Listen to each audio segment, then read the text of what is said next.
فی کثیر من الامر، بہت سے معاملات میں لعنتم، تم ہی مصیبت میں پڑ جاؤ گے، ولکن اللہ حبب الیکم الایمان وزینہ فی قلوبکم، لیکن اللہ وہ ذات پاک ہے جس نے تمہارے دلوں میں ایمان کی محبت ڈالی ہے اور تمہارے دلوں کو ایمان سے مزین کر دیا ہے۔ کسی انسان کے لیے ایمان کا مزین ہو جانا، نیکی کا اچھا لگنا، یہ اللہ کا فضل ہے بہت بڑا۔ وَكَرَّهَ إِلَيْكُمُ الْكُفْرَ وَالْفُسُوقَ وَالْعِصْيَانَ، اور تمہارے لیے کفر، گناہ، معصیت، اس کے لیے کراہت اور نفرت ڈال دی۔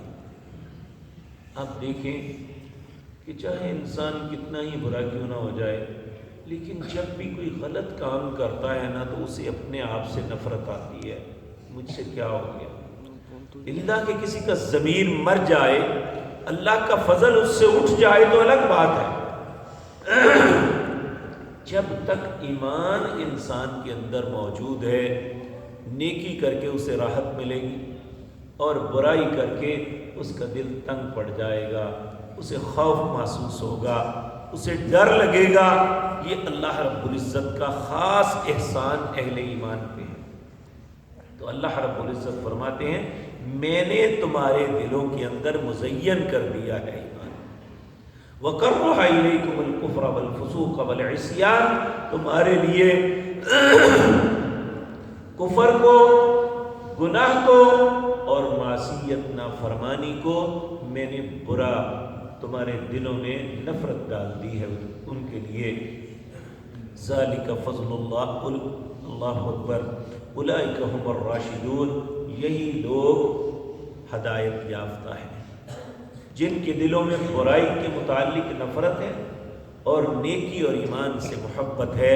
اولئک هم الراشدون، یہی ہدایت یافتہ ہیں۔ اور جس بندے کو برائی اچھی لگتی ہے، نیکی پہ اس کا دل گھٹتا ہے، یہ اللہ کے فضل سے نکل چکا ہے۔ اللہ ایسا بد نصیب نہ بنائے۔ میرے عزیز بھائیو، ہم میں سے ہر انسان کو اس بات پہ اپنا جائزہ لینا چاہیے۔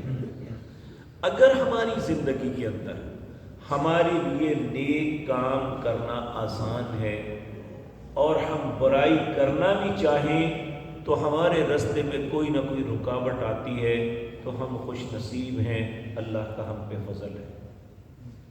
تو اگر ہمارے لیے اچھا کام کرنا مشکل ہے اور برائی ہمارے لیے آسان ہے تو ہمیں اپنی بدبختی پہ رونا چاہیے کہ ہم ایک غلط سمت نکل گئے ہیں۔ اللہ رب العزت نے ہمارے معاملے کو ہمارے حال پہ چھوڑ دیا ہے۔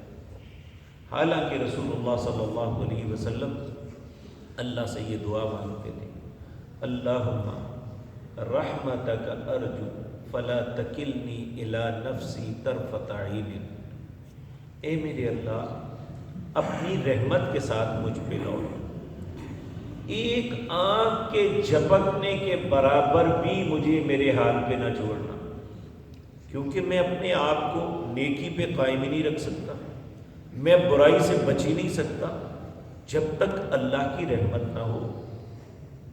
تو اس لیے اللہ سے یہ دعا کرنی چاہیے، اللہم رحمتک ارجو فلا تکلنی الی نفسی طرفۃ عین واصلح لی شانی کلہ لا الہ الا انت، اے اللہ میرے سارے معاملات تیرے ہاتھ میں ہیں، تو نے ہی ان کی اصلاح کرنی ہے۔ اللہ میں اس بات پہ پورا بھروسہ رکھتا ہوں اور میرا یقین ہے کہ تیری ذات کے علاوہ میرا کوئی الہ نہیں، جب تیری ذات کے علاوہ میرا کوئی الہ نہیں تو تو اپنی رحمت مجھ پہ ہمیشہ رکھ۔ اللہ ہم سب پہ اپنی رحمتوں کا نزول فرمائے اور ہمیں ہمارے حالات پہ نہ چھوڑے۔ تو اللہ رب العزت فرماتے ہیں فضلا من اللہ ونعمہ، یہ اللہ کا فضل اور اس کی نعمت ہے، برائی کا برا لگنا اور اچھائی کا اچھا لگنا۔ اللہ یہ فضل اور نعمت ہمارے نصیب میں بھی کر دے۔ اللہ علیم الحکیم، اور اللہ جاننے والے اور حکمت والے ہیں، ہر چیز کو جانتے ہیں اور ان کے فیصلہ کوئی بھی حکمت سے خالی نہیں۔